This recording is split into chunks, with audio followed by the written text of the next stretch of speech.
کوشش خدا وکړو چې تور لباس وچو محرم کې تور لباس سره خبري خو تور لباس کې آته کوشش دا وکړه چې فیشن ما ورکې کا قربان ده شام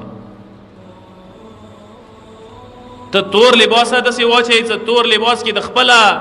فیشن کړي وي غوړ کې د فیشن کړي مثلا کلرو کې د فیشن کړي مثلا خد د فیشنې بلوي ګلانو نه ډاکی مثلا نشوا نه خبر وشه د اهل بیت و معرفات نه موادات نه خبر تو تخپل پیخه ده تو ته د اهل بیت غم نه ده پیخ کوم کس تخپل پیخه وي هغه ځان سي پام وي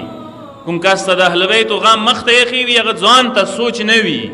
ځان پسې پام نه وي چې ما ګمن زوکه کنه مو وکا نه پرېګ دوا ګمن ز بل ټیم تا پرېګ دوا فیشن او میک اپ بل ټیم ته پرېګ دوا حسن کدیر کوي دا حسن د سپتی کیږي علی پته کې دای چې اهل بیت د نکرام وي چې چا اهل بیت نه مخ ډولې ده هغه ته به دنیا نه د مخ ور ډولې